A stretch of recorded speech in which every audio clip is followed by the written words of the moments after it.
There's a generation that grew up quietly. The kind of kids who came home with a key hanging around their neck, opened the door to an empty house, and figured it out until someone got back. A generation that learned not to need too much from anyone because, a lot of the time, there simply wasn't anyone available. Most people think Gen X is just a bridge between boomers and millennials, the forgotten generation. No clear identity, stuck in the middle of two louder stories.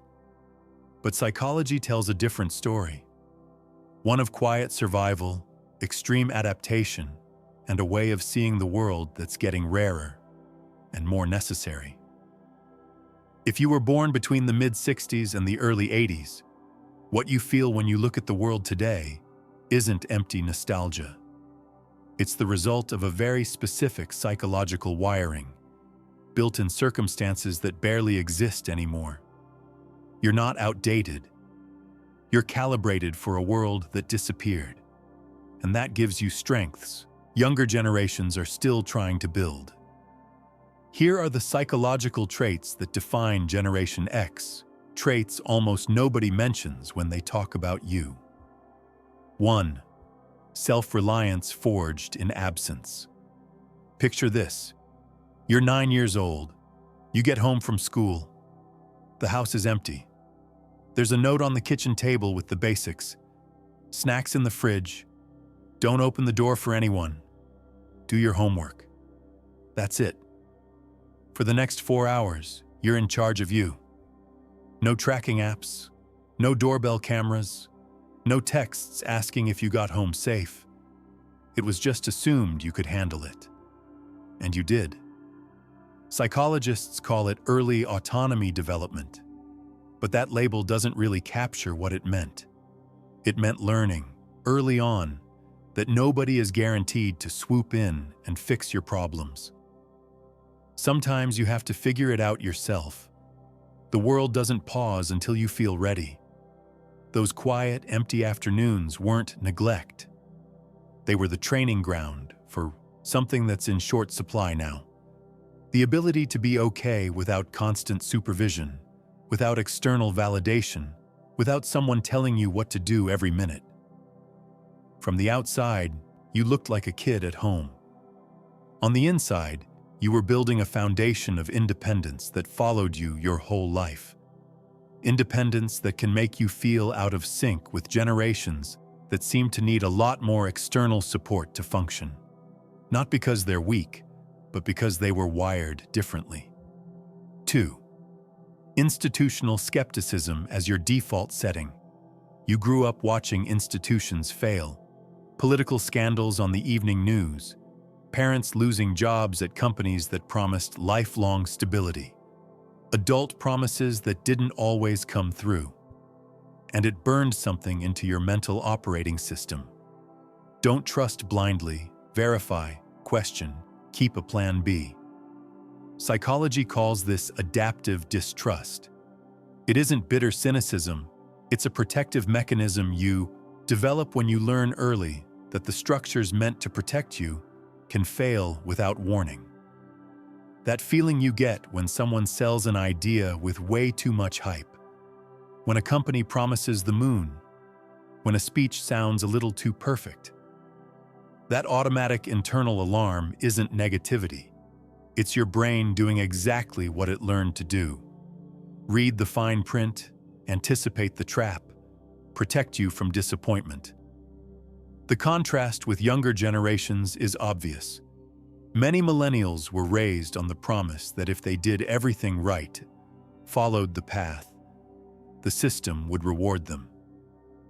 When that didn't happen, the crash was brutal.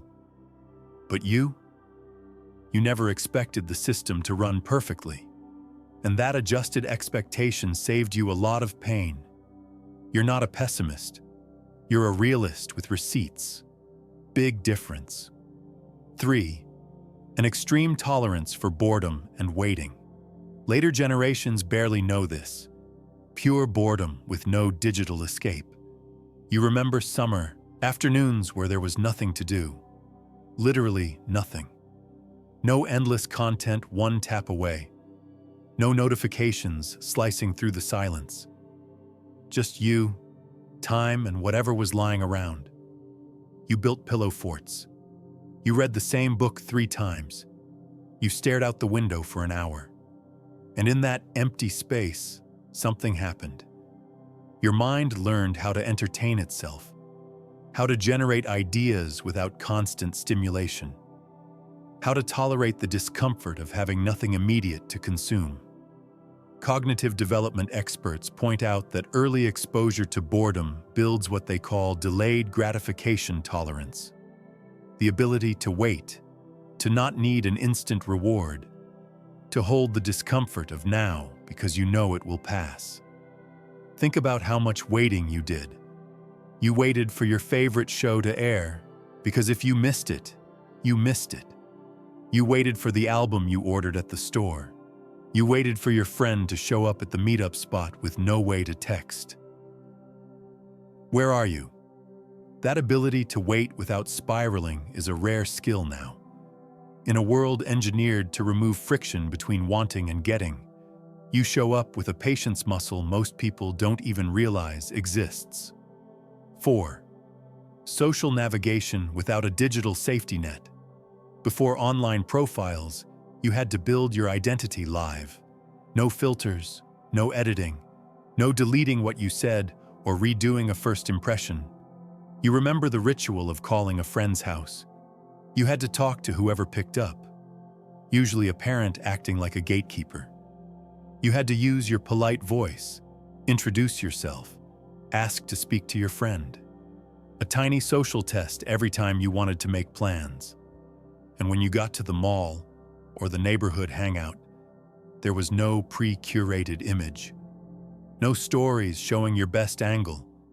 You just showed up. Real clothes, real face, unedited personality. And you had to handle the social dynamics in real time, with no chance to craft the perfect reply. Psychologists call this direct social exposure, and it changes you. You learn to read the room, to catch nonverbal tension, to adjust on the fly based on the signals you were getting. You developed social intelligence that doesn't depend on having time to draft a perfect response. The downside? You also lived through social cruelty with no escape hatch.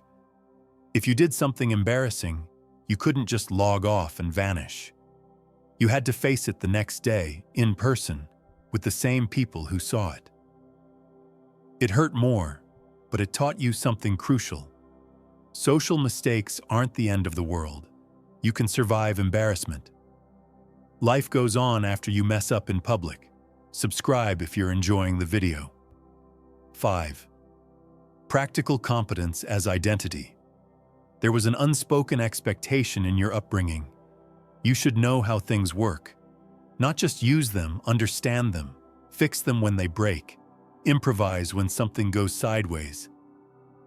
You remember watching your mom or dad repair things around the house. The car making a weird noise and suddenly someone's under the hood on a Saturday morning. The bike chain slipping off, and if you wanted to ride again, you had to deal with it. The TV that worked after a smack on the side and an antenna adjustment. That constant exposure to how the physical world operates built what psychologists call practical self-efficacy. The deep belief that you can solve real problems with your own hands and your own brain. Today, when something breaks, the default is replace it or call someone. But your first instinct is different. Your first instinct is, can I fix this? And even when you can't, that problem-solving orientation is part of your wiring. The generational contrast is huge. Many younger people grew up with sealed tech, where opening a device voided the warranty and the inside was intentionally hidden. You grew up seeing the gears, smelling the oil, feeling how things fit together. And that gave you a different relationship with the material world. Competence, not dependence. 6. Quiet, internal emotional processing. There was less emotional vocabulary when you were growing up, fewer spaces to talk about what you felt, less cultural permission to be vulnerable, especially if you were a guy. But honestly, in a lot of contexts, even if you weren't. So you processed what you felt alone, in your room, on long walks, in journals no one would read, in imaginary conversations where you finally said what you couldn't say out loud. Psychologists call this autonomous emotional regulation, the ability to handle difficult emotions without constant verbal processing or external validation. It has real advantages. You can move through crises without needing someone to hold you up. You can stay composed when others fall apart. But there's a shadow side. Sometimes you process so much internally that people don't even know you're struggling. Sometimes emotional self-reliance turns into isolation. Sometimes you carry weight for years without asking for help because you don't know how, or because you learned that asking was weakness. That moment when someone asks, "How are you?" and you say, "I'm fine," even when you're not. Not because you want to lie, but because you genuinely don't know how to translate what you feel into words other people can hold. That isn't coldness. It's conditioning from a world where emotions were handled quietly. 7. Adaptability to radical technological change. You're the only generation that fully lived in two different tech worlds. You were born into analog. You grew up on cassette tapes, 3 TV channels, physical encyclopedias, and having to go to the library to find information. Then, right as you hit young adulthood, everything flipped. The internet arrived. Cell phones arrived. A whole new world showed up, and you had to learn it from scratch. No manual, no video tutorials, just figuring it out as you went. That transition created what experts call intergenerational cognitive flexibility. You can operate in both worlds. You understand the logic of the physical world because you grew up inside it, and you adopted digital tools because you had to. Boomers often struggle with tech because it arrived too late in their cognitive development. Younger generations sometimes struggle with the physical world because they grew up fully digitized. But you've got one foot in each, and that gives you a rare perspective, a translator's ability between paradigms. When you see someone panicking because the server went down and they can't work, you remember how things got done before servers. When you see someone lost without their phone, you remember navigating a city with a paper map and a sense of direction. That memory makes you more resilient when the modern world glitches. 8. Distrust of turning intimacy into public content. You grew up in a world where private meant private. No pressure to document every moment for an audience.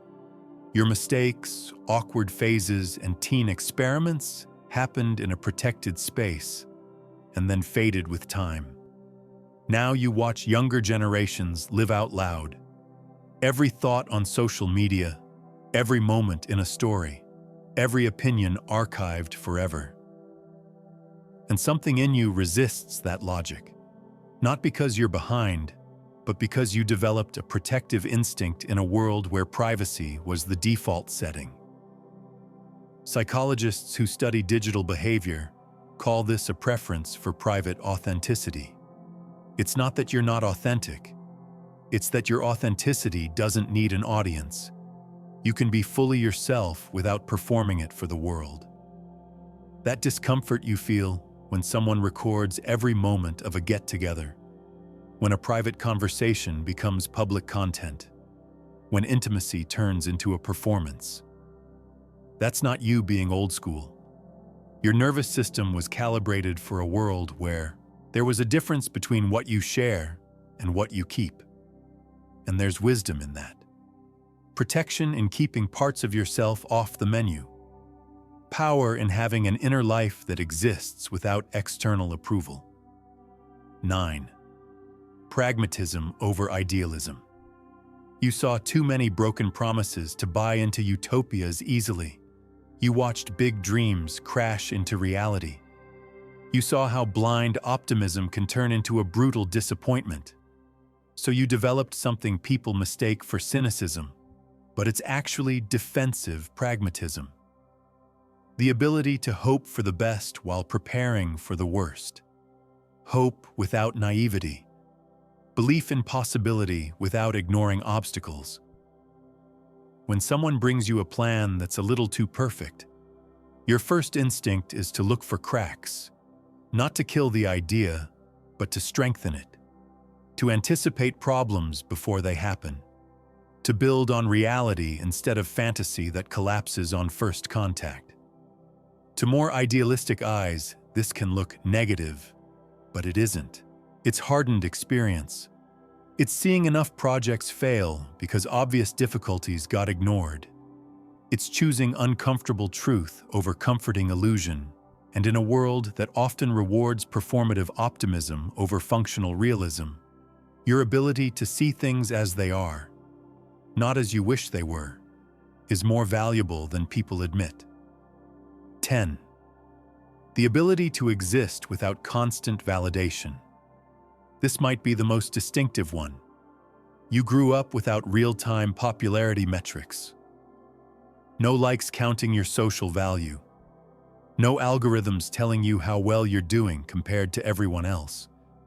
Your identity formed internally, through wins only you knew about, battles you fought quietly, decisions you made without polling an audience. Your moral compass calibrated without the pressure of non-stop public approval. Psychologists call this an internal locus of control, the sense that your worth isn't dependent on external validation, that you know who you are, regardless of what people think or say, that you don't need applause to keep going. In a world where many younger people struggle with anxiety directly tied to social metrics, you carry a quiet advantage. Your self-esteem isn't plugged into how many hearts your last post got. Your sense of purpose doesn't rise and fall with the day's algorithm. That ability to keep moving even when nobody's watching. To do things right because they're right, not because someone will see it.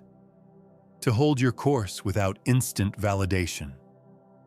That's not common.